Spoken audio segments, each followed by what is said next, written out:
오늘 우리에게 주신 하나님 말씀 2025년 피스티스 믿음이라는 주제로 하나님 말씀 살펴보고 있지요. 자, 우리 오늘 11번째 주제입니다.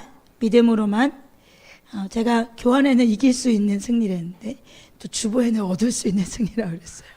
뭐가 맞을까요? 네, 아무거나 하세요. 승리가 중요합니다. 믿음과 승리가 중요해요. 그래서 믿음으로만 얻을 수 있는 승리, 믿음으로만 이길 수 있는 승리, 이런 주제로 하나님 말씀 살펴보도록 하겠습니다. 본문은 요한복음 19장 28절에서 30절 말씀입니다. 우리 함께 하나님 말씀 봉독해 보겠습니다. 그 뒤에 예수께서는 모든 일이 이루어졌음을 아시고 성경 말씀을 이루시려고 목마르다 하고 말씀하셨다. 거기에 신포도주가 가득 담긴 그릇이 있었는데 사람들이 해면을 그 신포도주에 듬뿍 적셔서 오솔조대에다가 꿰어 예수의 입에 갖다 대었다. 예수께서 신포도주를 받으시고서 다 이루었다 하고 말씀하신 뒤에 머리를 떨어뜨리시고 숨을 거두셨다. 오늘부터 시작되어지는 믿음으로만 얻을 수 있는 승리, 이길 수 있는 승리, 이 말씀은 이제 십자가상에서 이루신 일, 그것이 무엇이고 우리는 그것에 대해서 무엇을 믿는 건가? 예수님께서 내가 다 이루었다라고 명령하신, 그리고 외치시고 선포하신 십자가에서 이루신 일이 무엇인가? 그것이 우리 각 사람에게 어떤 일이 일어났는가? 그러면 우리는 그 십자가를 믿는다고 할 때 진짜 무엇을 믿는 건가? 구체적으로 나는 십자가를 믿습니다. 십자가 복음을 믿습니다. 나는 십자가의 능력을 믿습니다. 라고 할 때 그 십자가, 그에서 일어나는 일, 그럼 우리는 구체적으로 무엇을 믿는 건가? 내 안에 어떤 일이 일어났음을 믿는 건가? 이런 영역들도 믿음으로, 믿음의 시각으로 십자가를 좀 살펴보도록 하겠습니다. 오늘 본문 말씀 보니까 예수님이 돌아가시는 생애 마감을 하는 그런 본문이죠. 여러분, 예수님 몇 살에 돌아가셨어요? 33살에 돌아가셨죠. 여러분, 33살이면 지금 33살 있어요, 여기? 저 때 돌아간 거예요. 돌아가신 거예요. 돌아가신 거예요. 여러분, 저 나이면 어떤 느낌이에요? 뭔가 막 시작하거나, 막 한참 막 뭔가 꽃이 피고, 너무 활기차고, 근데 우리가 이제 요즘에 어르신들, 이제 일찍 돌아가시는 어르신들 계시도 한 60, 70 전에 돌아가시면, 너무 일찍 돌아가셨다. 그런 생각이 드는데, 예수님은 지금 몇 살에 돌아가신 거라고요? 33살에 돌아가셨어요. 대부분 사람들은 아무 일도 어떻게 보면 시작하기 전에 또 뭔가 시작할 그쯤, 그때 돌아가신 거잖아요. 아직 너무 많이 남은 인생이에요. 그런데 이 인생을 사시고 예수님께 돌아가시면서 뭐라고 이야기하세요? 29절 하반절에 보니까, 30절 상반절에 보니까 예수께서 신포도주를 받으시고서 뭐라고? 다 이루었다. 이렇게 말씀하세요. 33살에 죽으시는데 미련도 없이 다 이루었다. 이렇게 말씀하시잖아요. 너무 젊은 나이에 누명 쓰시고 십자가에서 고초당하시고 죽으시는 거잖아요. 근데 우리 생각에는 뭘 이루셨을까? 너무 억울한 게 많을 것 같은데, 우리는 막 억울해서 막 그냥 그런 분노가 가득 찬 모습으로 죽을 수 있을 것 같은 나일 것 같은데, 예수님은 그 인생을 마감하면서 다 이루었다. 이렇게 말씀하셨어요. 그렇다면 여러분, 십자가 위에서 과연 어떤 일이 일어났을까요? 어떤 일이 일어났기에 예수님께서 다 이루었다라고 이렇게 선포하셨을까요? 십자가에서 예수님께서 이루신 일은 진짜 그 어떤 것보다 위대한 일이죠. 그 무엇과도 그 누구도 감히 흉내낼 수 없는 위대한 일이었는데, 그 일이 무엇이었길래, 또 여러분, 저와 여러분에게 이 십자가를 통해서 어떤 일을 행하셨길래 다 이루었다라고 말씀하시는 건가? 그걸 좀 살펴보고, 또 그것이 무엇인지 내 삶에 실제가 되어지길 주님의 이름으로 축복합니다. 이미 이루신 거예요. 아멘. 저와 여러분을 향하여 예수님께서 이루신 거예요. 예수님께서 다 이루었다 라고 하는데 나는 아직이에요, 나는 아닙니다 라고 말한다면 그거는 안 맞잖아요. 앞뒤가 믿는 게 아니잖아요. 예수님 말씀하시면 그게 전부라고 저는 생각해요. 예수님께서 다 이루었다 그러면 이루어진 겁니다. 여러분 믿으시길 주님의 이름으로 축복합니다. 자, 첫 번째, 십자가에서 예수님은 우리의 죄의 대속을 다 이루셨어요. 나의 죄의 대속을 다 이루셨어요. 여러분 십자가는 처음부터 예수님의 목표였어요. 사람들은 성공을 위해 달려가지만 예수님의 성공은 십자가였어요. 그래서 예수님은 처음부터 십자가를 목표로 삼았고 십자가를 향해서 걸어가셨어요. 예수님은 태어날 때부터 십자가에 매달려 죽기 위해서 태어나셨다고 해도 과언이 아니에요. 그렇다면 여러분 그 십자가가 무엇이기에 예수님께서 그렇게 그 십자가를 위해서 태어나셨고 이 땅에 오셔서 사시고 목표로 살아가셨을까요? 여러분 그것은 우리의 대속제물이 되어주시는 거예요. 우리를 살리시기 위해서 우리 대신 대속제물이 되어주시는 거죠. 주님이 십자가에서 그 목적을 다 이루신 다음에 다 이루었다라고 선언하세요. 근데 그때 이 땅에서 어떤 일이 일어났냐면 여러분 마가복음 15장 37절에 보니까 예수께서는 큰 소리를 지르시고서 숨지셨다. 38절에 그때 성전 휘장이 위에서 아래까지 두 폭으로 찢어졌다. 이때 예수님께서 하나님께 자기의 영혼을 의탁하고 운명하시는 순간 휘장이 찢어졌어요. 그런데 어떻게 찢어졌어요? 위에서 아래까지 찢어졌어요. 사람이 찢었으면 어떻게 했겠어요? 밑에서 쭉 찢었겠죠. 근데 위에서 찢어졌다는 것은 하나님께서 찢으셨다는 뜻일 수 있어요. 그러면 예수님의 죽음을 통해서 이 성전 안에서 이루어진 일, 이 성전의 휘장이 찢어졌다는 건 어떤 의미를 가지고 있는 걸까? 여러분 이 휘장이 찢어졌다는 이 의미는 여러분 성전에서 맨날 뭐 했어요? 제사 드렸잖아요. 제사 드렸다는 그 제사가 종결되었다는 의미예요. 여러분 성전에서 매일 뭐 했어요? 제사 드리고 절기를 지키고 이런 것들이 있었잖아요. 그런데 예수님이 죽으심으로 말미암아 그 모든 것이 성취되었다. 더 이상 그렇게 할 필요가 없어. 이렇게 명령하시고 표현하신 거예요. 그래서 히브리서 기자는 히브리서 9장 1절부터 12절까지의 이런 과정들을 이야기해 주고 있어요. 그 예수님이 죽기 전과 죽은 후 무엇이 다른지를 여기서 분명히 이야기해 주고 있거든요. 우리 1절부터 12절까지 같이 한번 읽어봅시다. 첫 번째 언약에도 예배 규정과 세상에 속한 성소가 마련되어 있었습니다. 한 장막을 지었는데 곧 첫째 칸에 해당하는 장막입니다. 그 안에는 촛대와 상이 있고 빵을 차려 놓았으니 이것을 성소라고 하였습니다. 그리고 둘째 휘장에는 지성소라고 하는 장막이 있었습니다. 거기에는 금으로 만든 분향제단과 온통 금으로 입힌 언약궤가 있고 그 안에는 만나를 담은 금 항아리와 싹이 난 아론의 지팡이와 언약을 새긴 두 돌판이 들어 있었습니다. 그리고 그 언약궤 위에는 영광에 빛나는 그룹들이 있어서 속죄판을 그 날개로 내리덮고 있었습니다. 지금은 이것들을 자세히 말할 때가 아닙니다. 이것들이 이렇게 마련되어 있어서 첫째 칸 장막에는 제사장들이 언제나 들어가서 제사의식을 집행합니다. 그러나 둘째 칸 장막에는 대제사장만 1년에 한 번만 들어가는데 그때에는 반드시 자기 자신을 위하여 또 백성이 모르고 지은 죄를 사하기 위하여 바칠 피를 가지고 들어갑니다. 이것은 첫째 칸 장막에 서 있는 동안에는 아직 지성소로 들어가는 길이 드러나지 않았음을 성령께서 보여주시는 것입니다. 이 장막은 현 시대를 상징합니다. 그 장막 제1을 따라 예물과 제사를 드리지만 그것이 의식 집례자의 양심을 완전하게 해주지는 못합니다.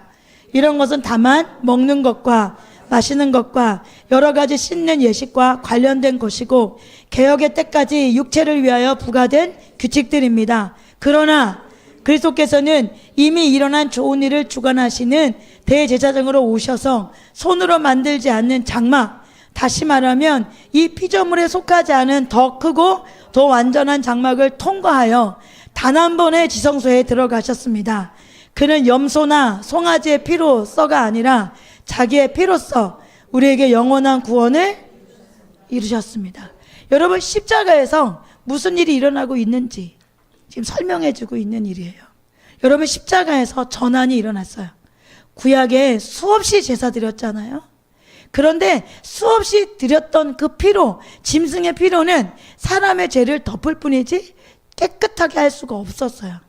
그래서 예수님께서 이 땅에 오셔서 십자가에 돌아가심으로써 단 한 번의 제사로, 단 한 번의 피로, 단 한 번의 희생으로 이 모든 것을 완성하신 거예요. 이 모든 것을 패하신 거예요. 그래서 여러분, 예수님의 피만 사람들의 죄를 사할 수 있고, 예수님의 피를 통해서만 저와 여러분이 구원의 길 위에 서 있을 수 있고, 그 예수 그리스도의 십자가 피를 통해서만 우리가 구원의 길을 걸어갈 수 있습니다. 그래서 여러분, 그 증표로 성소에 있던 휘장이 찢어진 거예요. 이제 완성되었어. 그 휘장은 하나님과 우리의 관계를 가로막고 있었던 거예요. 우리가 그분 앞에 나아갈 수가 없었어요. 우리가 그분 앞에 나아가면 우리는 죄 때문에 죽을 수밖에 없었어. 그래서 그 휘장이 죄 없는 자가 하나님 앞에 나올 수 있었던 그 상징이었는데, 이제 예수님께서 우리를 위해서 단번에 죽으심으로 예수 그리스도의 그 피를 통해서 우리의 죄가 다 대속되었기 때문에 더 이상 하나님과 우리를 가로막았던 무엇이, 휘장이 우리에게 더 이상 필요하지 않게 된 거예요. 그래서 예수님께서 십자가에 돌아가시자, 그분의 숨을 거두자, 휘장의 위에서부터 아래까지 쫙 찢어진 거예요. 저와 여러분을 가로막고 있었던 죄로, 저와 여러분을 가로막고 있었던 하나님 관계가 열리지 않았던 죄가 이제 예수 그리스도로 모함으로 대신 대속해 주심으로, 이제 우리가 예수 그리스도 이름으로, 예수 그리스도 피로 우리가 하나님 앞에 담대히 나아갈 수 있는 존재가 되어버린 거죠. 그전에는 누구만 나아갈 수 있었어요? 대제사장만. 그리고 그 대제사장도 여러분 어떻게 해요? 자기 안에 죄가 있으면 그냥 들어가자마자 죽잖아요. 그래서 대제사장 발목에는 뭐예요? 종을 달고 들어가잖아요. 돌아다니면 딸랑딸랑 소리가 날 텐데 그렇지 않으면 죽잖아요. 그래서 어떻게? 그 죽은 시체를 끌어낼 수 있는 사람이 없어요. 그래서 끈을 매달아서 들어갔던 거예요. 죽으면 어떻게 해요? 그 통해서 내려고. 그러니까 죄 없는 자만 하나님 앞에 나아갈 수 있었어요. 그런데 이제 죄 없는 예수 그리스도가 우리를 대신해서 십자가에서 우리의 죄를 모두 대속하셨기 때문에 성소의 휘장이 찢겨짐으로 우리는 이제 예수 그리스도의 십자가, 그 피를 통해서 우리가 하나님 앞에 담대히 나아갈 수 있는 존재가 되어진 것입니다. 그래서 예수님께서 다 이루었다라고 말씀하시는 거예요. 그리고 12절에 단 한 번에 지성소에 들어가셨습니다. 그는 염소나 송아지의 피로서가 아니라 자기의 피로서 우리에게 영원한 구원을 이루셨습니다. 여러분 믿으시는 은혜가 있길 주님을 축복합니다. 이 일이 저와 여러분 가운데 일어난 일입니다. 아멘. 예수님은 단번에 예수님 자신을 드렸어요. 구약시대는 끊임없이 소나 양이나 염소가 죽어야 됐잖아요. 소나 양이나 염소가 피를 흘려야 했잖아요. 그런데 예수님은 자주 고난당할 필요가 없어요. 예수님은 단 한 번의 죽음으로 인간을 위한 속죄를 모두 완성하셨어요. 그래서 히브리서 기자는 거듭해서 이렇게 강조해요. 히브리서 7장 27절에 그는 다른 대제사장들처럼 날마다 먼저 자기 죄를 위하여 희생제물을 드리고 그 다음에 백성을 위하여 희생제물을 드릴 필요가 없습니다. 여러분 믿으시죠? 네. 예수님은 그러신 분이셨어요. 그는 자기 자신을 바치셔서 단 한 번에 이 일을 이루셨기 때문입니다. 히브리서 9장 25절부터 28절까지도 이렇게 말씀하십니다. 대제사장은 해마다 짐승의 피를 가지고 성소에 들어가지만 그리스도께서는 그 몸을 여러 번 바칠 필요가 없습니다. 그리스도께서 그 몸을 여러 번 바치셔야 하였다면 그는 창세 이래로 여러 번 고난을 받아야 하셨을 것입니다. 그러나 이제 그는 자기를 희생제물로 드려서 죄를 없이 하시기 위하여 시대의 종말에 단 한 번 나타나셨습니다.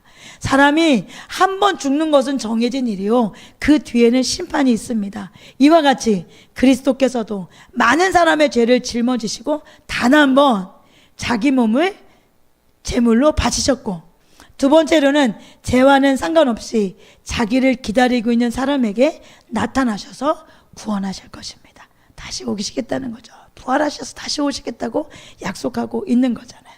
여러분, 예수님께서 오늘 본문 말씀에 돌아가시고 전에 다 이루었다라고 말할 때 여러분이 이루었다라고 하는 이 단어가 텔레오라는 단어예요. 텔레오. 근데 이 의미가 어떤 의미냐면 끝내다, 완성하다, 수행하다, 성취하다 이런 뜻을 가지고 있는데 1세기에나 2세기 때는 이 뜻을 무엇으로 더 많이 썼냐면 빚을 갚다 이런 뜻으로 많이 사용되었던 단어예요. 그러니까 이루었다 이 말은 어떤 뜻이에요?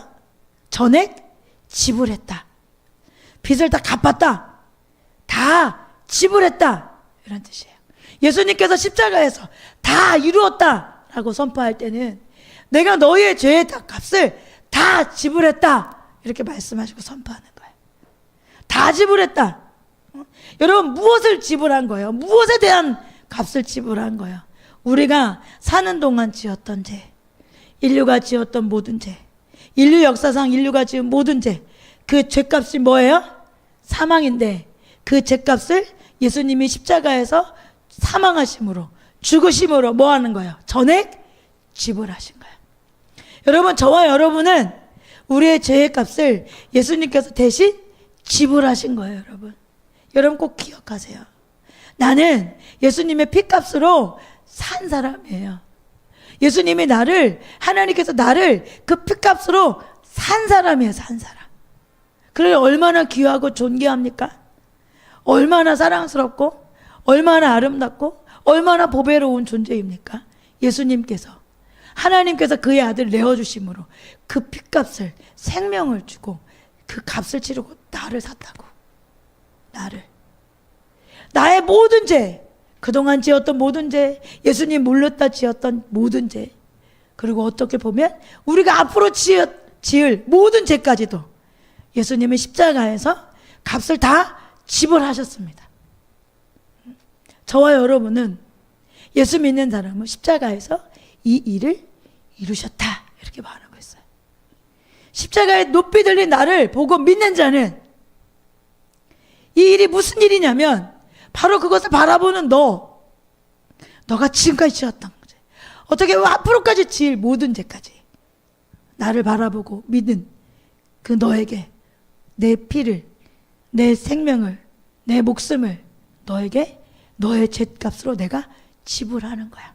봐봐, 내가 너의 죄의 값을 지불했어. 그대로 살면 죄의 사망, 이게 끝인데, 죄의 값은 사망이고 끝인데 내가 너를 살리기 위해서 대신 내가 죽음으로 지불했어.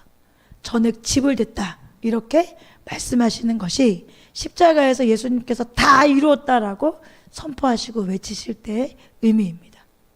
여러분 우리가 얼마나 많은 죄를 지었던 여러분 이미 값이 지불되었습니다. 진짜 회개했느냐가 중요한 것이지 얼마나 많은 죄를 지었느냐, 얼마나 많이 넘어졌느냐 이게 중요하지 않아요. 여러분 진짜 다시 돌이켜서 회개하면 됩니다. 뭐 죄짓고 자백하고 죄짓고 자백하고 이런 말이 아니에요. 돌이켜서 진짜 회개하면 언제든지 하나님은 용서해 주십니다.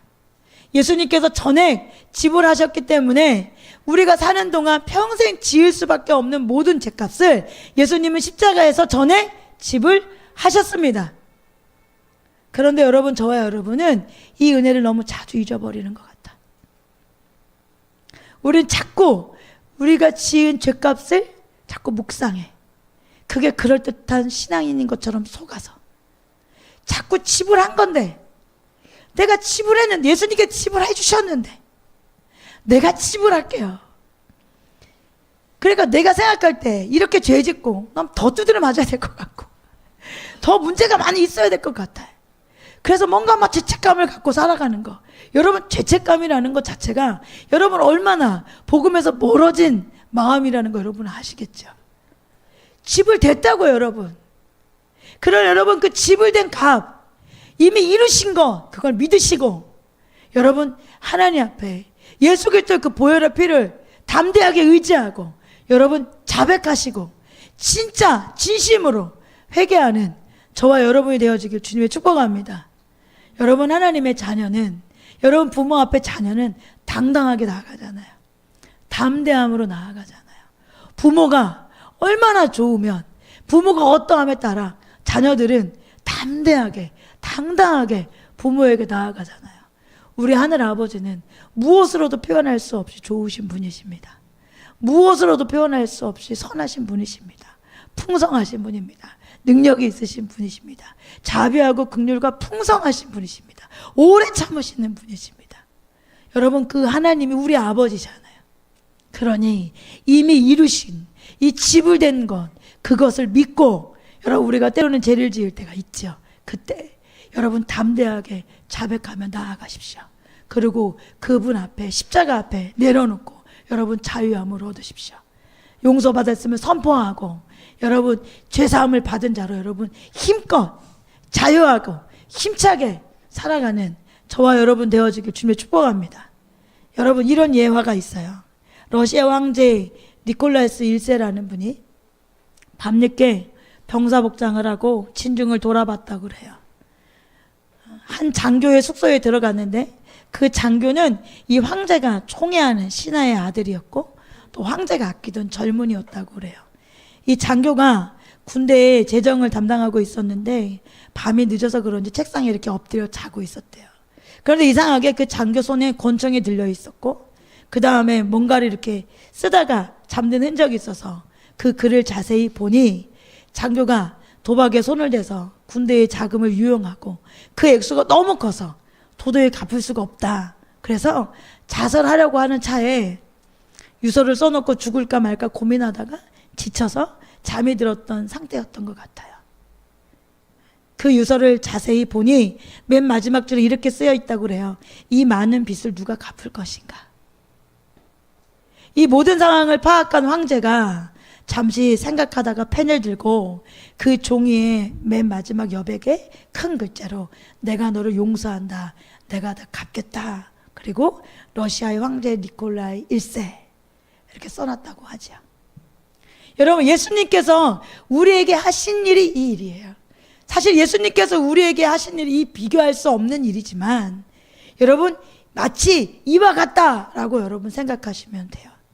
우리의 모든 죄값을 모두 갚으신 후에 황제가 큰 글자로 썼던 것처럼 예수님께서 우리의 모든 죄값을 지불하신 다음에 십자가에서 크게 외치신 거예요. 다 이루었다. 수고하고 무거워 짐진 자들아, 다 내게로 와라. 내가 너희를 쉬게 할 것이다. 다 이루었다. 내가 십자가상에서 너희의 모든 죄를 전액 다 지불했다. 그러니 너희는 편히 쉬어라. 이제 너희는 내게로 와서 그 무거운 짐진 것을 내려놓고 쉬어라.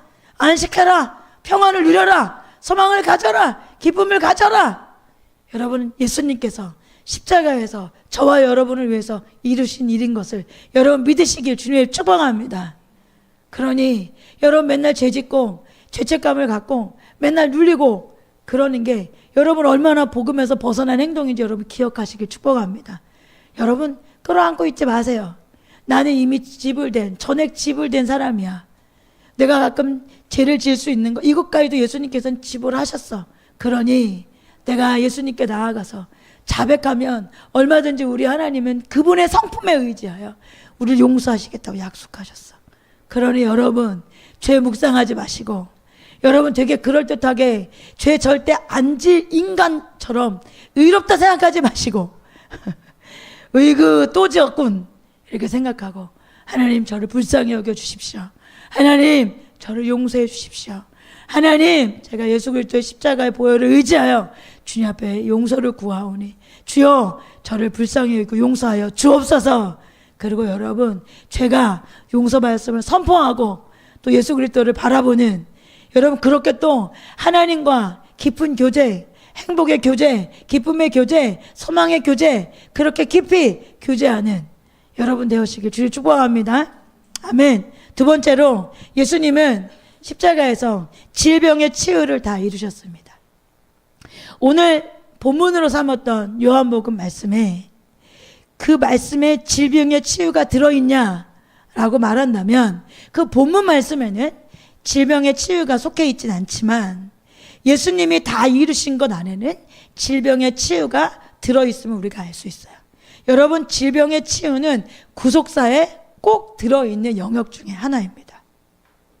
예수님은 죄값을 다 지불하셨을 뿐만 아니라 모든 질병의 치유를 다 이루셨어요. 아주 귀한 사역자 중에 한 분이신 캐더린 쿨만 목사님의 마음에서 마음으로라고 하는 설교에 보면 이런 글이 있습니다. 내가 하나님의 말씀을 연구하고 공부하던 중에 신령한 신유는 구속의 은혜 속에 포함된다는 것을 발견하게 되었습니다. 여러분, 십자가만 생각하면 죄 용서만 생각할 때가 많잖아요. 여러분, 그 십자가에서 이루셨다라고 말할 때 여러분, 그 구속의 은혜 안에는 무엇이 포함되어져 있다? 신령한 신유, 뭐예요? 병고침, 질병의 치유가 포함되어져 있다, 이렇게 말하고 있는 거야. 당신이 육체적 치유와 전인적 치유가 성경에 기록되었다는 것을 실감하지 않고서 열린 마음과 열린 생각을 가지고 하나님의 말씀을 공부할 수는 없을 것입니다. 예수님께서 십자가상에서 운명하실 때 다 이루었다라고 말씀하셨습니다. 그분은 우리의 죄만을 위해서 죽으신 것이 아닙니다. 우리의 전인격을 위해서 죽으신 것입니다. 우리는 이사야 53장 5절에서 그가 찔림은 우리의 허물을 인하며 그가 상함은 우리의 죄악을 인하며 그가 징계를 받음으로 우리가 평화를 누리고 그가 채찍에 맞음으로 우리가 나음을 입었도다 라고 하는 말씀을 읽을 수 있습니다. 우리는 성찬식에서 빵과 포도주를 먹고 마십니다. 모든 사람들이 포도주가 상징하는 것이 예수 그리스도의 흘리신 피라는 것을 알고 있습니다. 1006월절에 흠이 없는 어린 양의 죽임을 당했고 그 피가 진문 문설주에 뿌려졌습니다. 그 피는 장차 오실 일을 상징하는데 그분은 하나님의 어린 양이십니다. 생명의 피에 있으므로 피가 죄를 속하느니라. 온전한 피, 즉 살아계신 하나님의 아들의 피가 우리의 죄를 위해서 흘려지셨습니다. 그러나 1006월절에 피 외에 다른 것이 있었습니다. 이스라엘 백성은 어린 양의 신선한 고기를 먹으라고 명령을 받았습니다. 그 고기가 무엇을 상징하는 것인가요? 우리가 성찬식을 할 때 먹는 떡은 무엇을 상징하는 것인가요? 이것은 십자가상에서 상에서 찢겨진 그분의 몸을 의미하는 것입니다. 그가 채찍에 맞음으로 우리가 나음을 입었도다. 당신과 나를 위해서 살아계신 하나님의 아들의 찢긴 몸으로 인한 치유가 예비되었습니다. 당신이 선만찬에 참여할 때마다 포도주는 생명을 위한 것, 그 생명과 영혼을 속하시기 위해서 슬리신 예수 그리스도의 피를 상징하는 것입니다. 빵은 우리의 죄를 대해서 아무것도 할 수 없습니다. 하지만 이것은 우리의 육체를 치유를 위한 것입니다. 하나님의 아들 예수 그리스도를 통하여 전인격적인 치유가 되는 것입니다. 계속해서 캐더린 쿨만 목사님이 이 보배를 질그릇에 가졌으니 라고 하는 치유와 속죄라고 하는 챕터에 이렇게 말해요. 하나님의 삼위일체이듯이 인간도 삼위일체입니다. 예수님은 인간의 인격 전체의 몸, 혼, 영을 위해 죽으셨습니다. 하나님이 그분의 아들을 보내시고 인간들 중 일부만을 위해 죽으시도록 허락하셨다면 하나님은 불공정한 하나님으로 되어버립니다. 예수님이 십자가 위에서 다 이루었다 라고 외치셨을 때 사람의 전 존재, 사람의 모든 부분, 사람의 몸, 사람의 혼, 사람의 영을 위해 속죄를 통하여 대가를 지불하셨습니다. 모든 부채가 완전히 청산된 것입니다. 나는 이런 질문을 종종 받습니다. 속죄 안에 치유가 있습니까? 그리스도는 우리를 영적인 약함뿐만이 아니라 육신의 질병으로부터도 건져내기 위해서 죽으셨습니까? 출애굽기 12장 3절부터 6절에 기록되어 있는 최초의 유월절로 거슬러 올라가 보면 온 이스라엘 백성 회중에게 알리어라. 이달 열흘날 각 가문의 어린 양 한 마리씩 곧 한 가족에 한 마리씩 어린 양을 마련하도록 하여라. 한 가족의 식구수가 너무 적어서 양 한 마리를 다 먹을 수 없으면 한 사람이 먹을 분량을 계산하여 가까운 이웃에게 그만큼 사람을 더 불러다가 함께 먹도록 하여라. 너희가 말을 할 짐승은 흠이 없는 1년 된 수컷으로 하되 양이나 염소 가운데서 골라라. 너희는 그것을 이달 열흘 날까지 두었다가 해질 무렵에 모든 이스라엘 회중이 모여서 잡도록 하여라. 그리고 그 피는 바다다가 잡은 양을 먹을 짐의 좌우 문설주 상인망에 발라야 한다. 그날 밤에 그 고기를 먹어야 하는데 고기는 불에 구워서 누룩을 넣지 않은 빵과 쓴나물을 곁들여 함께 먹어야 한다. 이것은 1006월절이었습니다. 피는 뿌렸지만 어린 양의 고기는 먹어야 했습니다. 어린 양의 고기의 진정한 의미를 우리는 잊고 있습니다. 성찬식에서 포도주의 의미는 대부분의 사람들이 잘 알고 있습니다. 거의 모든 그리스도인은 손에 잔을 들 때 혹은 강단에서 포도주를 마실 때 예수 그리스도의 흘리신 피가 혼을 위한 속죄를 한다고 알고 있습니다. 그렇지만 떡에 대해서는 어떨까요? 떡이 건져내실 때마다 몸의 치유를 위해서 받아야 하는 것입니다. 속죄 안에는 인간의 모든 존재가 포함되어 있습니다. 그러므로 이사야는 이렇게 외쳤습니다. 그가 찔림은 우리의 허물을 인하며 그가 상함은 우리의 죄악을 인하며 그가 징계를 받음으로 우리가 평안을 누리고 그가 채찍에 맞음으로 우리가 나음을 입었도다. 그렇습니다. 구속 안에는 치유가 있습니다. 그리스도는 우리에게 치유를 주시기 위해 죽으셨습니다. 단지 영적인 영역의 치유뿐만이 아니라 우리의 육체적인 질병의 치유를 위해서도 죽으셨던 것입니다. 여러분, 치유는 구속의 한 부분입니다. 예수님을 믿으면 죄사함 받고 하나님의 자녀가 돼서 천국을 가죠. 이것뿐만이 아니라 예수님이 우리의 질병도 짊어지고 가셨어요.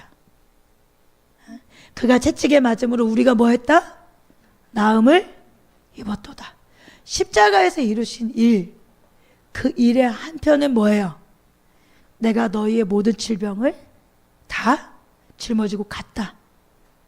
십자가에서 너희의 모든 질병을 치유받았다. 그 일이 이루어졌다. 그래서 여러분, 이 치유는, 질병의 치유는 여러분 구속사의 한 영역이라고 여러분 보실 수 있어요.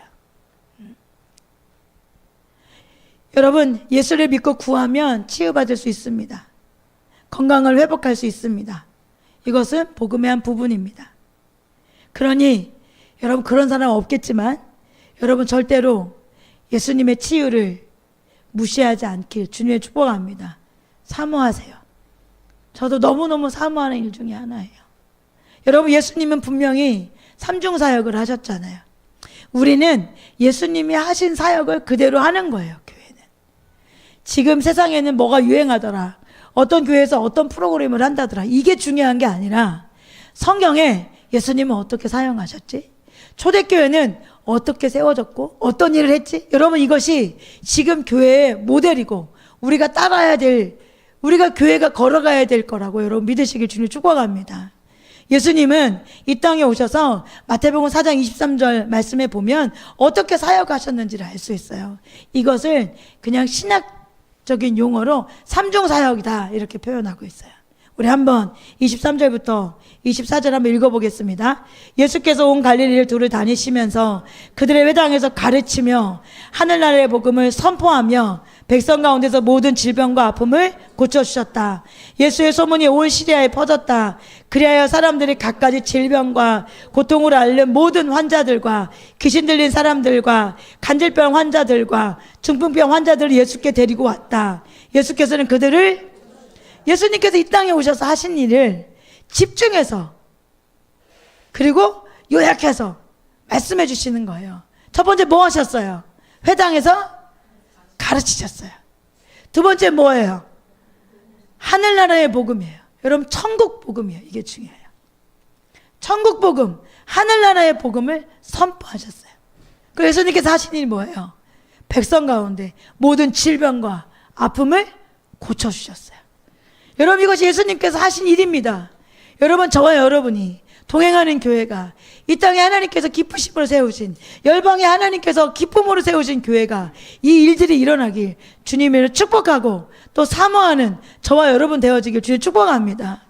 여러분, 날마다 기도할 때마다 하나님 동행하는 교회 가운데 삼중사역이 일어날 수 있도록 은혜를 베풀어 주옵소서. 우리 한 사람 한 사람이 하나님 성령의 충만함을 인하여서 하나님 우리 모두가 오중사역자들 되어질 수 있도록 은혜를 베풀어 주옵소서. 여러 하나님 그 일을 인하여서 수많은 영혼을 구원하는 자리 되어질 수 있도록, 특별히 하나님 우리에게 맡겨진 다음 세대를 살릴 수 있는 교회가 되어질 수 있도록, 무너진 교회를 회복하는 교회가 되어질 수 있도록, 길을 잃은 나라를 회복시키고 살리는 교회가 되어질 수 있도록 주여 우리 가운데 삼중사역이 일어날 수 있도록 은혜를 베풀어 주옵소서. 여러분, 이렇게 날마다 기도하십시오. 교회를 위해서 기도할 때마다 주여 저희가 예수님처럼 사역하는 교회가 되어지기 원합니다. 뭐 큰 교회에서 이 프로그램 한다더라, 저 교회에서 이 프로그램 한다더라, 뭐 이거 한다더라 저거 한다더라가 아니라 성경에서 예수님은 어떻게 사역하셨는지, 성령이 임했을 때 제자들은, 그러므로 인하여서 세워진 교회들은 어떻게 하나님 나라를 이루어 갔는지, 여러분 이것이 우리에게 표본이에요. 이것이 우리에게 모범된, 우리가 따르고 우리가 달려나갈 때 여러분 표대예요. 여러분 저와 여러분이 특히 동행하는 교회가 여러분 그렇게 세워지는 교회가 되어질 수 있도록 여러분 사모하시기 바랍니다. 반드시 그 일대로 세워지는 교회가 되어질 수 있도록 사모하세요. 마태복음 9장 35절에도 이렇게 말해요. 예수께서는 모든 도시와 마을을 두루 다니시면서 유대 사람의 여러 회당에서 가르치며 하늘나라의 복음을 선포하며 온갖 질병과 온갖 아픔을 고쳐주셨다. 가르치시고 하늘나라의 복음을 선포하고 온갖 질병과 온갖 아픔을 고쳐주셨다. 이것이 예수님께서 이 땅에 오셔서 하신 사역이에요. 예수님께서 행하신 일이에요. 여러분 예수님은 진리를 가르치고 천국 복음을 전파하고 모든 병을 고치셨어요. 예수님은 귀신을 내어 쫓으셨어요. 그렇기 때문에 여러분 교회는 그리스도의 몸이잖아요. 그러니 교회는 예수님이 하신 것을 하는 거예요. 지금 유행하는 큰 교회에서 하는 프로그램을 하는 것이 아니라 교회는 예수님이 하시는 걸 하는 게 교회예요. 예수님은 성경을 가르칠 뿐만이 아니라 다니시면서 천국 복음을 전파하셨고 천국 복음을 전파하는 것은 끝인 것이 아니라 여러분 병든 자들, 여러분 무너진 자들, 아픈 자들, 때로는 죽은 자들을 여러분 살리는 일을 하셨잖아요. 여러분 이것이 교회가 해야 할 일입니다. 교회가 해야 할 일입니다. 여러분 그래서 교회는 귀신을 내쫓고 병을 치유하고 병이 고쳐지는 일이 일어나는 것이 너무 당연한 일입니다. 교회는 이런 치유를 무시하거나 비하하면 안 돼요. 그러면 예수님의 사역을 비하하거나 예수님의 사역을 무시하는 것이 되어지는 거죠. 여러분 예수님이 하신 것처럼 12제자가 하신 것처럼 사도 바울이 하신 것처럼 전도자 빌립이 하신 것처럼 저와 여러분이 삼중사역자들이 되어지길 주님의 축복하고 동행하는 교회 삼중사역이 불같이 일어나는 교회가 되어져서 수많은 영혼을 구원하는 그런 참된 예수님께서 하신 일을 하는 교회가 되어지길 우리 열망하는 저와 여러분들에게 주님의 축복합니다. 여러분 이런 교회가 진짜 성경적인 교회입니다. 여러분 더 나아가 우리 각자 한 사람 한 사람에게도 여러분 십자가에서 예수님께서 너의 질병을 이미 짊어졌다. 너의 질병의 대가를 내가 이미 치렀다. 값을 지불했다. 이렇게 말씀하고 있어요. 그러니 예수 그리스도의 이름으로 여러분 치유를 선포하십시오. 예수 그리스도의 이름으로 믿음을 가지고 여러분 이 병을 꾸짖으십시오. 그러면 여러분 치유를 받습니다. 아멘? 경험하시죠? 네, 경험하시잖아요. 얼마나 많이 경험이 되어지고 있어요. 우리 병 고치는 저도 과거엔 별로 안 좋아했어요. 저 이상한 목회자여가지고 예수님 하신 사역을 터부시하고 너무 과거에 막 기도에서 자행되었던 일들 제 나이 또래라면 이제 우리나라에 막 기도원도 많았고 막 올바르지 않은 성경적인 가치관을 가지고 은사 사역 가셨던 분들이 많았기 때문에 제가 또 어머니 편찮으실 때 아버님 편찮으실 때 다 기도원에 계셨기 때문에 제가 20대 때 너무 그런 영역들을 많이 경험하게 돼서 별로 좋아하지 않았어요. 너무 성경적이지 않은 것 같고 너무 인격적이지 않은 것 같고 약간 좀 사이비적인 것도 있는 것 같고 그래서 정말 많은 오랜 시간 동안 성령의 운행하심을 제가 터부시하고 성령의 은사, 성령의 일하심 그것을 중지했다. 은사 중지론을 제가 받아들인 건 아니지만 이런 어떤 영역에 대해서는 제가 좀 인정하지 않고 그렇게 좋아하고 사모하지 않았던 것 같아요. 그런데 성경을 보면 예수님께서 하신 일을 교회가 하는 것이 마땅하잖아요. 예수님께서 행하신 일을 교회가 하도록 하나님께서는 교회를 세우신 거잖아요. 교회 안에 저와 여러분을 세우신 거잖아요. 그리고 십자가에서 분명히 그 채찍을 맞음으로 우리가 나음을 입었다. 그 구속의 한 영역은 분명히 질병의 치유가 있음을 제가 보기 시작하고 또 깨닫기 시작하면서 제가 하나님 앞에 회개하고 돌이키게 됐어요. 그런 다음부터 치유가 일어나기 시작했어요. 아프면 손으로 하면 나. 그리고 예수 그리스도 이름으로 선포하면 치유가 돼. 금방 분명히 아팠는데 어느 날 아프지 않은 나를 발견하게 돼. 여러분 믿으시지요? 여러분 믿으시지요? 여러분 더 경험하게 되어지길 주님 축복합니다. 그리고 더 나아가 소망하게 됐어요. 다음 세대를 위해서, 다음 세대 때문에 하나님 앞에 절박하게 구하는 기도 제목 중에 하나예요. 하나님 우리에게 성령의 나타나심으로, 하나님 우리에게 성령의 인치심과 성령의 함께 하심으로, 외적 증거로 하나님 우리 가운데 치유를 행하여 주옵소서. 하나님 이 병 고치는 은사를 저희들 가운데 허락하여 주옵소서. 능력을 부어 주옵소서. 하나님 수많은 다음 세대가 하나님 마음이 아프고 진짜 생각이 아프고 그리고 그로 인해서 수많은 질병들 가운데 놓여 있는데 하나님 우리 다음 세대 치유하여 주옵소서. 그 일을 위하여 우리에게 하나님 은사를 부어 주옵소서. 병 고치는 은사를 부어 주옵소서. 병 고치는 능력을 부어 주옵소서. 더 부어주세요. 더 부어주세요. 더 부어주세요. 이렇게 사모하게 됐어요. 여러분 이것이 성경적이잖아요. 여러분은 어떠세요? 성경을 보시며 예수님의 사역을 보시며 이게 맞지? 이렇게 하는 게 맞지? 예수님께서 이렇게 사역하셨다면 우리도 이렇게 하는 것이 맞지? 사도 바울이 다니시면서 가르치고 회당에 가시면서 가르치고 사도 바울이 다니시면서 천국 복음을 선포하고 사도 바울이 다니면서 병든 자를 고치고 치유하고 제자들이 병든 자를 치유하고 고치고 죽은 자를 살리고 그랬다면 여러분 지금 교회에도 그 모든 사역을 위임받은 교회도 그 일이 일어나는 것이 합당합니다. 아멘. 그 일이 일어나는 것이 자연스럽고 그 일이 일어나는 것이 당연한 줄 여러분 믿으시길 주님 축복합니다. 여러분 사모하십시다. 동행하는 교회가 예수님 사신 사역 할 수 있는 교회가 되게 허락하여 주옵소서. 성령의 나타나심이 활발하게 일어나 죽은 영혼도 살리고 눈먼 자들 눈뜨게 하고 듣지 못하는 자들 듣게 하시고 일어나지 못하는 자들 안증배들이 일어나게 하시고 띠뛰며 즐거워하게 하시고 길을 잃은 자들이 길을 찾게 하시는 보게 하여 주옵소서. 듣게 하는 교회가 되게 하십시오. 치유하는 교회가 되게 하여 주십시오. 하나님 말씀에 살아있어 하나님 정말로 진리가 온전히 선포되는 교회가 되게 하여 주옵소서. 하나님의 사람들을 끊임없이 복음적으로 가르치고 하나님 앞에 세우는 교회가 되게 허락하여 주십시오. 그렇게 여러분, 저 여러분이 기도하고 또 여러분 각 사람, 저와 여러분에게도 십자가에서 예수님께서 그 구속을 통하여서 우리의 질병을 이미 짊어지셨음을 주님의 이름으로 선포하고 여러분 병이 올 때 여러분 치유가 필요할 때마다 여러분 그 병을 예수 그리스도 이름으로 꾸짖고 내쫓으십시오. 그러면 치유되어집니다. 아멘. 믿음으로 행하는 저와 여러분 되어지길 주를 축복합니다.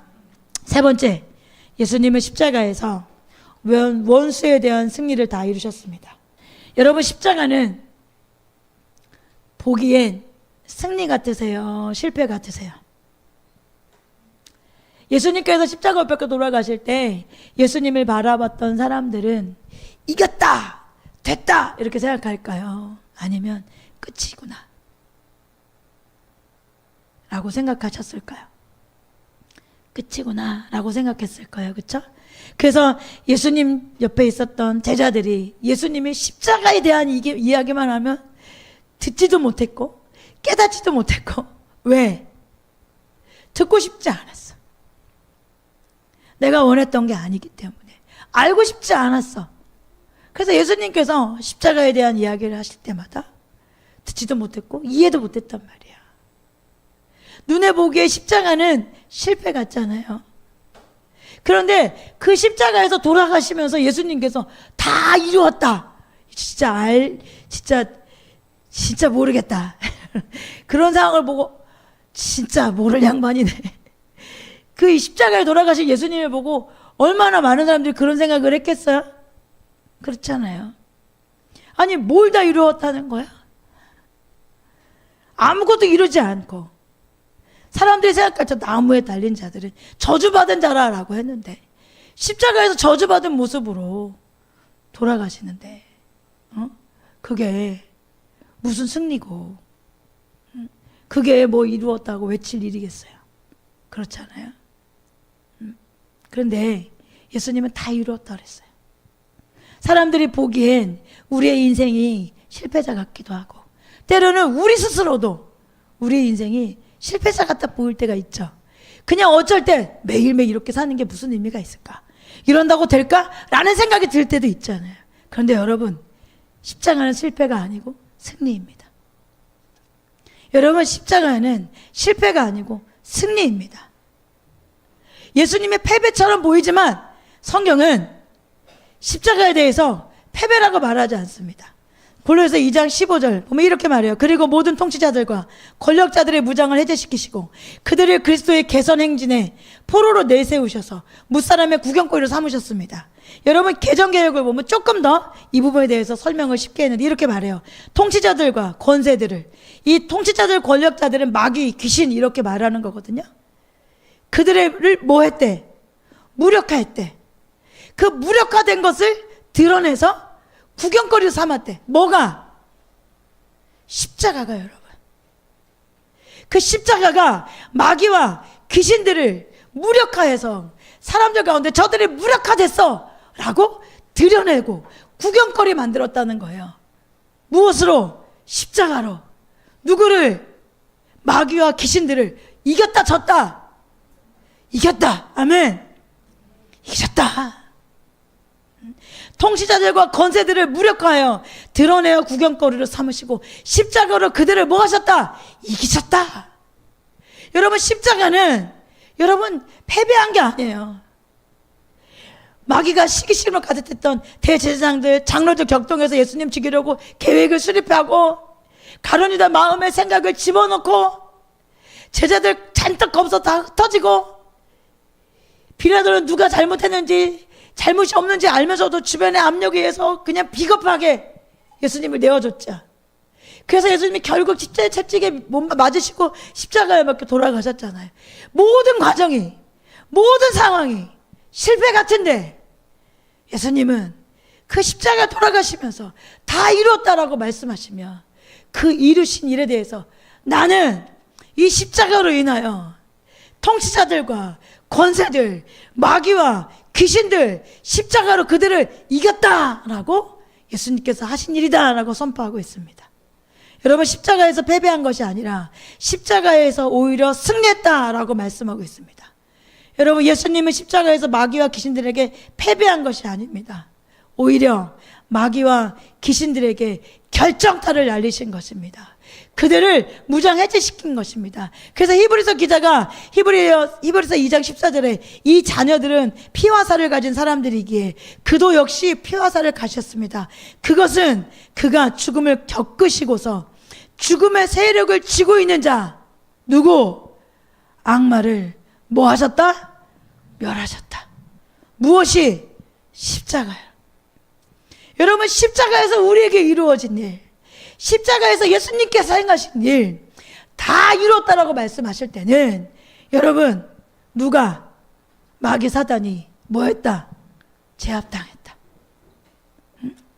그들이 그 십자가를 통하여서 멸하여졌다 이렇게 말하고 있어요.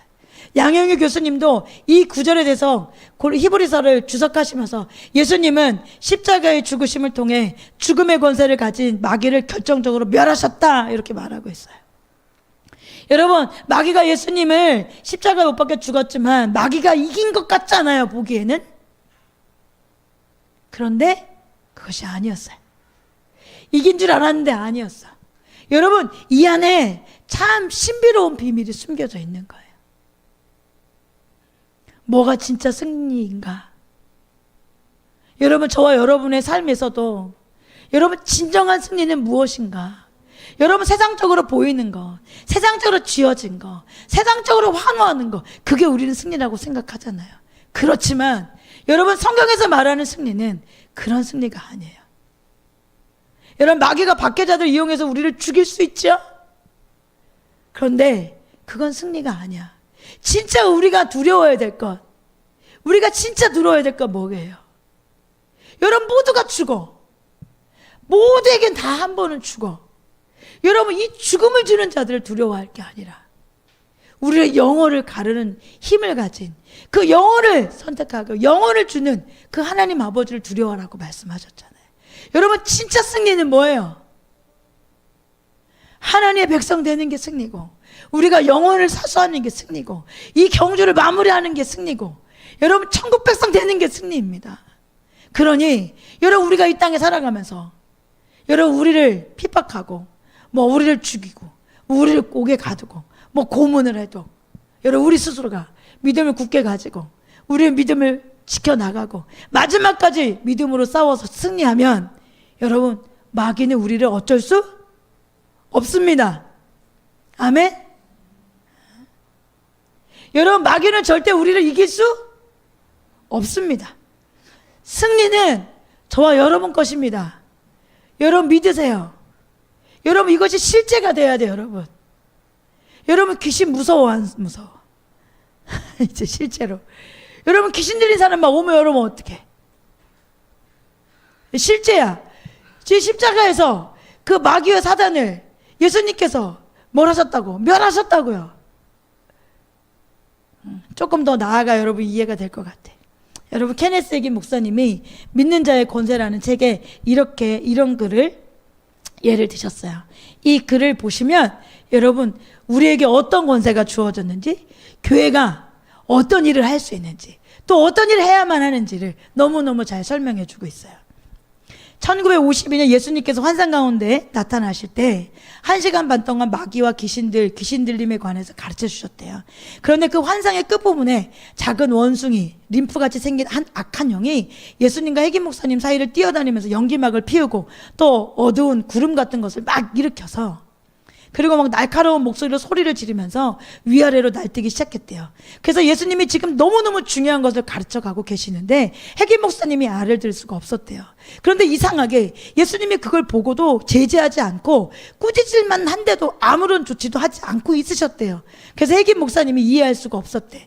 왜 예수님이 가만히 계시지? 저 귀신이 방해하는데, 저 귀신이 방해하는 걸 알 텐데, 저 귀신이 방해한 것 때문에 예수님의 그 중요한 말씀을 내가 제대로 듣지 못하고 있는데 그걸 분명히 알고 계실 텐데 왜 예수님이 가만히 계시지? 급기야 참다 못해서 해긴 목사님이 큰 소리로 이 더러운 영아, 내가 예수의 이름으로 내게 명하노니 멈출지어다. 해긴 목사님이 말을 하자마자 그 귀신이 즉각 바닥에 꼬꾸러졌대요. 그리고 검은 구름도 사라져버리고 그 귀신은 마치 매 맞은 강아지처럼 벌벌 떠면서 바닥에 꼬꾸러져 있었다고 그래요. 감히 해긴 목사님을 쳐다보지도 못하고. 그래서 다시 해긴 목사님이 입을 닥칠 뿐만 아니라 예수의 이름으로 여기서 나가! 이렇게 명령하자 주랭랑을 쳤다고 그래요. 그 외에 비로소 예수님이 왜 자신이 아무런 조치도 취하지 않았는지 해긴 목사님한테 설명해 줬는데 그 이유는 귀신을 쫓을 수 있는 권세가 이제 예수님께서 귀신을 쫓는 것이 아니라 누구에게 위임됐다? 괴에 위임되었다. 여러분 예수님이 이 땅에 계시는 동안은 누가 귀신 쫓으셨어요? 예수님 쫓으셨죠? 근데 십자가에서 다 이루셨어요. 그 일을 누구에게 위임한 거예요? 저와 여러분에게 위임한 거예요. 저와 여러분에게 위임한 거예요. 여러분 귀신을 쫓을 수 있는 권세가 교회에 위임된 거예요. 우리 한 사람 한 사람 모두에게 그 권세가 이미 주어져 있습니다. 그래서 이제 귀신을 쫓는 일은 예수님이 하시는 일이 아니라 우리가 하는 거예요. 우리가, 저와 여러분이 하는 거예요. 하나님께 세우신 교회들이 하는 거예요. 그래서 막 내 이름을 걸고 하는 게 아니에요, 여러분. 내게 위임됐어. 그러니까 내가 할 거야. 그리고 막 여러분 이름을 막 대서 누구 이름으로 명하여 나가. 그러면 막 귀신이 웃어. 깔깔깔깔깔깔. 나 예수는 아는데 넌 누구냐 막 이럴 수도 있어. 왜 날 몰라? 너도 모르냐? 나도 다른 사람 모르는데 너도 모르는구나. 이러면 안 돼. 우리에게는 저 십자가에서 여러분 그 십자가에서 이루신 그 은혜로, 그 권세로, 그 은혜가 우리에게 임했기 때문에 여러분 예수 그리스도의 그 이름의 권세가 우리에게 있기 때문에 이제 여러분 우리에게 어떤 능력이 주어진 거예요? 원수에 대한 승리의 능력이 우리 가운데 주어졌어요. 원수에 대한 승리 능력이 우리에게 주어졌어. 여러분 야고보서 3:7절 이렇게 말해요. 그러므로 하나님께 복종하고 악마를 물리치십시오. 그리하면 악마는 달아날 것입니다. 악마를 누가 물리치래? 악마를 누가 물리치래? 예수님께서 물리쳐 주신대? 한글 잘 모르세요? 다시 읽어드릴게요. 그러므로 하나님께 복종하고. 누가 복종하는 거예요? 너가 아니라 내가. 그쵸? 아니 뭐 이 말씀을 예수님께 한 말은 아닐 거 아니에요. 하나님께서 예수님께 하나님께 복종하고 악마를 물리치십시오 이렇게 말씀하신 게 아니잖아요. 야고보서인데. 이게 누구예요? 성도들에게 하시는 말씀이에요. 우리에게 하시는 말씀이에요. 하나님께 복종해. 그리고 악마를 물리쳐라. 우리에게 그 권세가 있어요. 여러분 십자가에서 원수를 복종시킨 그 원수를 승리케 하신 그 십자가에서 이루신 일이 우리에게 넘어왔어요. 그래서 예수 믿는 사람에게는 그 십자가의 피를 믿는 사람들에게는 저 권세를 믿는 사람들에게는 어떤 권세가 어떤 일이 위임된 거예요. 원수를 제압할 힘이 우리 가운데 위임되었습니다. 그래서 예수님께서 분명히 말하는 거예요. 예수님 앞에 하나님 앞에 복종해라. 그리고 원수를 물리쳐라. 그리하면 악마는 곁에 붙어있는다. 더 친해진다. 달아날 것입니다. 아멘. 여러분 사용하십시오. 여러분 마음껏 사용하십시오. 여러분 이 말씀에 대해서 케네스 해긴 목사님 믿는 자의 권세라는 책이 이렇게 말해요. 예수님께서 야고보서의 말씀을 내게 주시고 그 환상이 사라진 후에 피하다라는 단어의 의미가 깊이 와닿았습니다. 여기 보면 악마는 달아날 것이다. 이게 이제 세번역 성경이라 악마는 달아날 것이다 이렇게 되어 있는데 개역개정에는 피하다라고 되어져 있어요. 피하다가 무슨 뜻인지 깊이 와닿았습니다. 그래서 사전을 찾아보았는데 이 단어의 뜻 가운데 하나는 공포에 질린 것처럼 무엇으로부터 도망치다. 여러분 우리가 예수 그리스도를 명하니 나가! 이 약한 마귀의 원수는 나가! 이렇게 외치면 선포하면 그 권세가 우리에게 위임되어졌기 때문에 그 예수 그리스도 이름에 능력이 있기 때문에 여러분 마귀는 어떻게 한다? 공포에 질린 것처럼 그냥 찐득찐득하지 않아요 여러분? 그런 게 아니에요. 발발발발 떨면서 여러분 저와 여러분 때문이 아니라 십자가 이루신 예수 그리스도 공로 십자가에서 예수 그리스도 피 십자가 이루신 다 이루신 예수님의 그 은혜 때문에 여러분 우리에게 그 권세가 위임되어졌기 때문에 그 예수 그리스도 피로 뭐 한 거예요? 원수 마귀는 여러분 도망치는 거예요. 공포에 질린 것처럼 도망치는 거예요. 그때야 나는 내가 본 환상 가운데 마귀가 왜 흐느껴 울며 소리 지르기 시작했는지 알게 되었다. 마귀는 겁에 질려 있었던 것입니다. 그 후로 나는 다른 마귀 귀신들이 내가 그들에게 하나님이 주신 권세를 행사할 때 두려움 가운데 온몸을 벌벌 떠는 것을 보았습니다. 그들은 나를 겁내는 것이 아니라 나를 대표하고 있는 예수님을 겁내는 것이었습니다. 여러분 우리를 겁내는 게 아니에요. 내 안에 계신 예수 그리스도 겁내는 것입니다. 내 안에 계신 능력으로 예수 그리스도 내 안에 계신 예수 그리스도 능력으로 그들은 나갈 수밖에 없습니다. 왜? 이미 십자가에서 예수님께서 모든 값을 지불하셨기 때문에 우리가 이제 그 값으로 우리에게 그 원수들에 대한 승리 또한 우리에게 허락해 주신 거예요. 그러니 우리는 여러분 질질 걸어가면서 죄에 질질 걸어가면서 생각의 마음으로 짓는 죄들 질질 걸어가면서 죄책감에 질질 걸어가면서 여러분 살 수 있는 사람이다 아니다? 아니다. 아멘. 아닙니다. 우리는 승리하는 자입니다. 아멘. 여러분 우리 안에 있는 이 능력을 마음껏 사용하십시오. 우리 안에 있는 예수 그리스도 이름의 능력을 여러분 마음껏 사용하십시오. 여러분 우리 안에 올바르지 않은 생각이 들어올 때 예수 그리스도 이름으로 꾸짖으십시오. 여러분 예수 그리스도의 진리로 하나님께서 우리에게 사용을 허락하셔서 하나님 말씀을 기억할 수 있도록 허락해 주신다고 약속하셨잖아요. 여러분 우리가 그렇게 내어줄 수밖에 없을 때 우리가 흔들릴 때 때로는 사단이 우리의 생각과 마음을 쥐고 흔들리려고 할 때 죄책감에 실패의 마음이 우리를 휘잡으려고 할 때, 여러분 그때 예수 그리스도 이름으로 명하십시오. 예수 좀 명하니 나가! 이렇게 명하십시오. 그럼 어떻게? 공포에 질려서 벌벌 떨고 그냥 단숨에 쫓겨납니다. 여러분 이것이 예수 그리스도의 이름의 능력입니다. 여러분 이것이 십자가에서 저와 여러분을 위해서 이루신 일입니다. 여러분 이것을 믿으시기를 주님을 축복합니다. 여러분 십자가를 믿는 건 이걸 믿는 거예요. 그 일이 이루어졌구나. 내 안에 이런 능력이 주어졌구나. 이런 권세가 교회 안에 있는 저와 여러분에게 주어진 거구나. 이제 우리 교회에 귀신 들린 자들이 들어오면 떠나가고, 이제 뭐 누구죠? 그 맨날 귀신 쫓는 박혁인가 누군가 이제 다 끝났어 이제. 진리 없이 맨날 귀신만 쫓아대고 있는 거 이제. 여러분 케니스 목사님이 앞에 소개된 간증에서 더 이렇게 이어서 말해. 아들아, 성경에는 네가 아직 모르는 것이 많이 있다. 신약 성경에는 교회가 하나님 아버지나 나에게 마귀를 대적하여 무엇인가 해달라고 구하는 말이 한 번도 언급된 적이 없다. 사실 그런 기도는 시간 낭비일 뿐이다. 믿는 자가 마귀에 대하여 무엇인가를 행하라고 말하고 있다. 그 이유는 너희가 그렇게 할 권세를 가지고 있기 때문이다. 교회는 마귀에게 대하여 하나님 아버지께 기도하게 되어 있는 것이 아니라 자기에게 속한 권세를 행사하게 되어 있다. 여러분 귀신은 꾸짖으면 돼요. 예수 그리스도 하나님 나가게 해주세요 이렇게 기도하는 게 아니야. 그거 이제 우리에게 주어졌어. 예수 그리스도 이름으로 권세를 우리에게 주어졌기 때문에 뭐 하는 거예요? 하나님 아버지께 마귀에게 대하여 기도하는 것이 아니라 우리에게 속한 권세를 행사하는 겁니다. 신약 성경은 믿는 자들 스스로가 마귀에 대하여 무엇인가를 행하라 이렇게 말하고 있어요.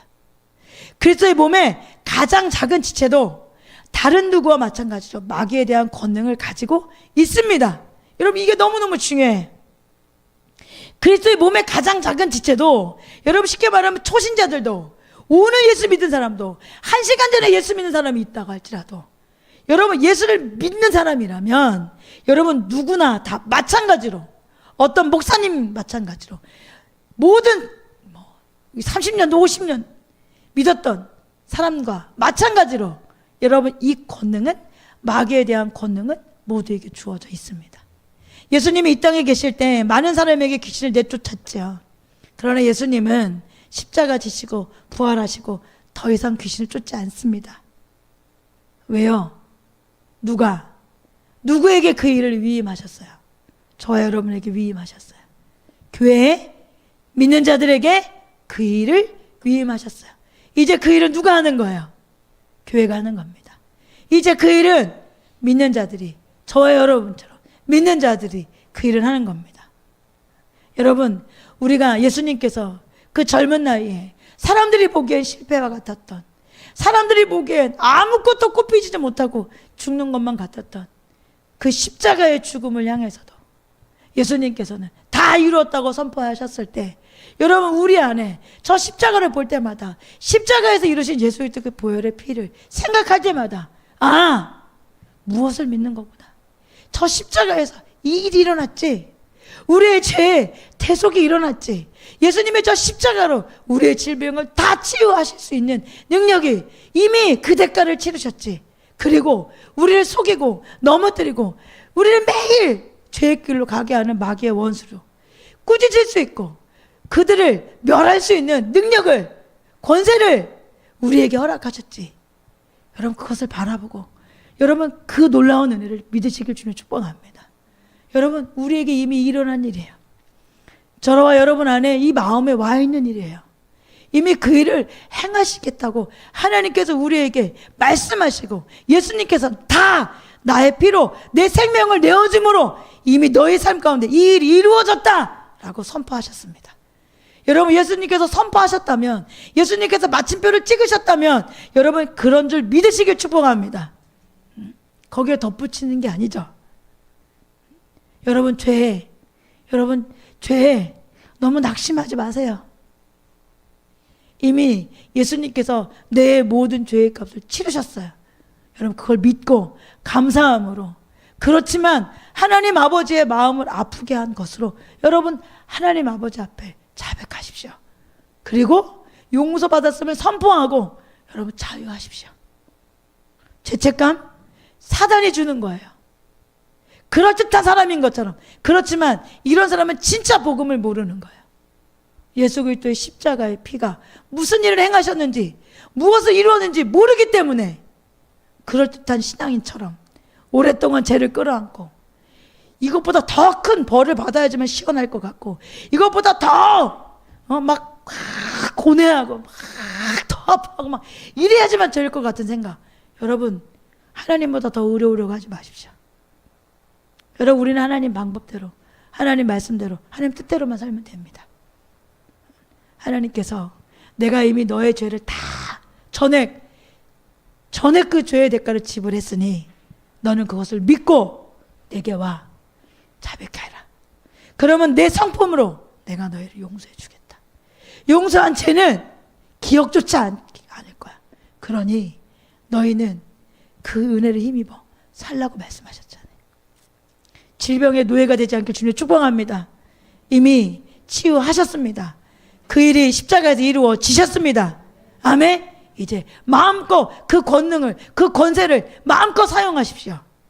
나에게도, 타인에게도, 특별히 다음 세대에게도 더 바라고 열망하기는 더 부으십시오. 성령의 충만함으로 더 부으십시오.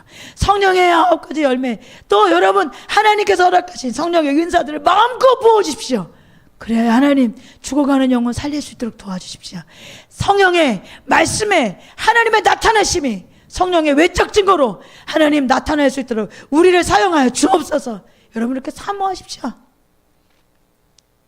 그리고 예수 그리스도 이름에 권세가 있음을 믿고 여러분 꾸짖으십시오. 귀신을 내쫓고 머리를 밟아버리십시오. 우리의 생각을, 우리의 마음을 휘잡으려고 할 때 예수 그리스도의 권세가 내게 있음을 믿고 그 이름으로 쫓으십시오. 꽈리를 틀지 말게 하십시오. 때로 우리는 연약하기 때문에 가끔씩 하늘에 나는 새가 새똥을 맞기도 하고 때로는 내 머리에 앉을 수도 있어요. 그렇지만 집을 짓게 하는 건 우리 책임이에요. 집을 짓게 하는 것. 여러분 예수 그리스도의 이름의 능력이 우리에게 있기에 절대 마귀가 내 마음에 집 짓게 하지 마십시오. 우리의 생각에 집 짓게 하지 마십시오. 여러분 틈도 못하게 하십시오. 그래서 매일 깨어 있어야 하는 거예요. 그래서 매일 우리의 마음의 중심을 살피려고 하는 거예요. 그래서 예수님께서 너희가 무릇 지킬 만한 것, 너희가 반드시 지켜야 될 것이 마음이다라고 말씀하시는 거예요. 여러분 마음을 지킬 수 있어요 없어요? 있죠. 바다닥 하고 달려오려고 날개칠 때 깨어있는 자들은 어떻게 하겠어요? 어허 어딜, 예수님 명이 나가! 난 더 이상 너를 좋아하지 않아. 예수님 명이 떠나가! 나는 과거의 사람이 아니야. 나는 새로운 피조물이야. 이제 나는 새롭게 됐어. 나는 새로운 삶의 형태로, 새로운 능력으로, 나는 예수 그리스도 이름의 권세로 능력으로 살고 있는 사람이야. 가. 예수 그리스도 명하는데 가! 이렇게 크게 안 해도 돼. 이렇게 쉰 목소리를 안 해도 괜찮아. 예쁜 목소리를 해도 돼. 왜? 예수 그리스도 이름의 능력이 있는 거지. 이렇게 뭐 목소리만 허스케하고 옛날에 우리 목사님처럼 막 이렇게 해가지고 막 이렇게 해야지 떠나가는 게 아니야. 여러분 그 낭랑하고 예쁜 목소리로 해도 돼. 왜? 예수 그리스도 이름은 이렇게 걸걸한 목소리만 능력이 되는 게 아니고 여러분의 그 예쁜 목소리, 여러분 가느다란 청량한 목소리로도 얼마든지 예수 그리스도 이름의 능력이 있기 때문에 여러분 되어질 수 있습니다. 여러분 이미 이루어진 거예요. 이게 중요해요. 여러분 이루어졌습니다. 저와 여러분에게 이미 임해 있습니다. 아멘. 여러분 믿으세요. 믿으세요. 여러분 이게 믿는 거예요. 여러분 믿는 거예요. 십자가 못 믿는 거예요. 이거 믿는 거예요. 내 안에 일어났다. 내 안에 주어졌다. 이미 이루어졌다. 이거 믿는 거예요. 그러니 믿는 자들은 세상 사람과 같아요, 달라요? 다르죠? 달라요. 믿는 구석이 있잖아. 이게 성경 믿는 사람들 많은 얘기해야 돼. 아니 예수 믿는 사람만 해야 되는 이야기야. 믿는 구석이 있잖아 우리는. 그러니까 어깨 딱 펴고 응? 감사함으로 담대하게 기쁨으로 소망을 가지고 여러분 사십시오. 세상에 나가서 믿는 구석이 있는데 쭈구리처럼 세상 사람들한테 종노릇하고 그냥 잘 보이려고 애쓰지 말고 하늘 아버지가 우리의 믿는 구석이니 그분이 모든 것을 아시고 모든 것을 갖고 계시고 모든 것을 인도하시고 우리에게 모든 것을 주실 수 있는 분이시니 내가 믿는 구석이 있지. 그런 마음을 갖고 여러분 담대하게 세상을 이겨나가는 저와 여러분 되어지길 주님의 축복합니다. 아멘. My whole life for your glory, my whole world for you only, everything for the honor of your name. And if my days tell a story, let it be of you only, everything for the honor of your name, Jesus. Oh, my whole life for your glory, my whole world for you only, everything for the honor of your name. And if my days tell a story, let it be of you only, everything is for the honor of your name. Oh, my whole life for your glory, my whole world for you only, everything for the honor of your name. And if my days tell a story, let it be of you only, everything for the honor of your name. Oh, how I love you. Oh, how I love you.